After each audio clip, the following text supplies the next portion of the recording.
Îmi spune Da, mă, dar eu după o perioadă, cum sunt și acum, eu nu m-am simțit, zic, știi cum zic? Bă, să arăt că nu știu ce, că apoi zice că nu iubesc, dar nu mai pot. Nu mai pot să stau bot în bot cu Andreea să...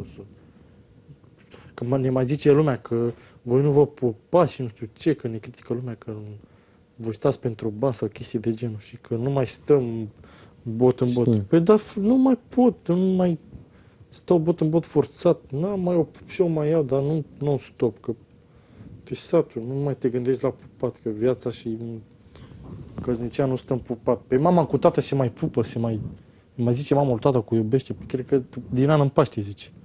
Ce? Am vrut să zic și pe asta. Păi...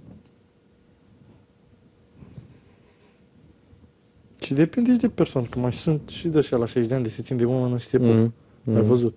Dar răruț. Dar mama, să văd eu pe mama că ce te iubesc lui tata sau să-l pupe, cine știe cum. Rar să-l pupe mama pe tata sau de față cu mine sau așa. Rar. Când e ceva așa de familie, parcă e altceva, nu știu, gândești la altceva. Mai ai și momentele tale, nu... Când eram copii și așa și cu una cu alta, da, stăteam mai bot în bot. Mă întâlneam cu ea, mă pupam, mă întâlneam 2 ore, o oră jumătate mă pupam.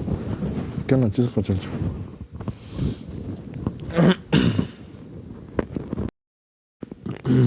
Bine.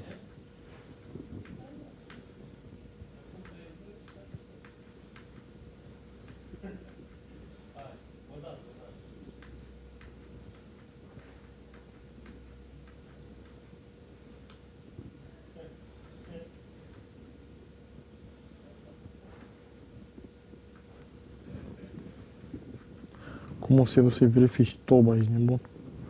Spune una pe tobă.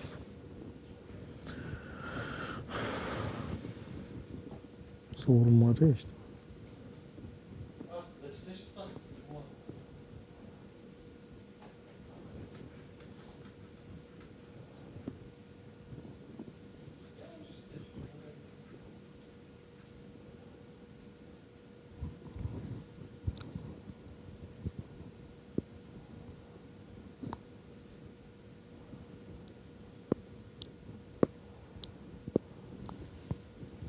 Sunt mai indiferent, așa mai...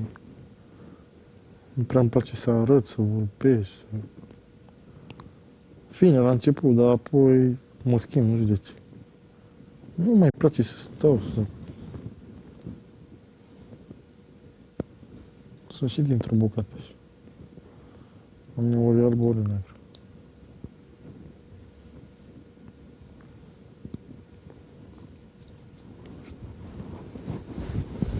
Eu știi cum mă despărțeam de fete când... Nu acum. Și dacă nu convenea o chestie, gata, nu mai stăteam la discuții.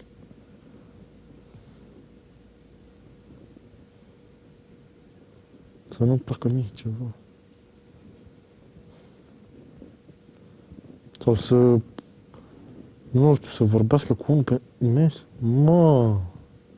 Era clar. Să știi cum, să ștergeau fetele toți băieții din listă. Să dau ignor. Sau să nu-mi dea parola la mes și la Facebook și la alea. Să stau eu la pândă. Să nu mi-o dea, pe stăteam la pândă. Vezi, verde. A zburat. Stăteam pe mes și pe Facebook și nu ziceam nimic așa. Să văd care intră pe mine. Nu intră nici de. Și eu tot mai stăteam. Nebun la cap ce era.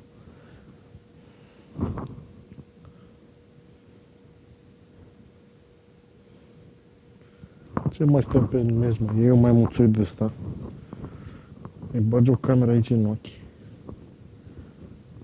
Îl pui frumos. Te uiți peste 2 săptămâni și se arată tot acasă. Și nu neapărat să vină cu cineva. Vorbești la telefon. Sau... Vorbești la telefon, vezi că intră pe net, pe alea. Poți să-l pui și așa în fața calculatorului, știi? Pac. Și ori un calculator undeva să vadă. Păi dai zoom-ul. Bă, pe câte sunt, dacă vrei să faci, dar n-are rost. Ce mai sunt mai pe mai că să-i verifici mesul. Cum sunt alea de le bagi în telefon de vezi unde e? softuri din ele. Sunt prost iar.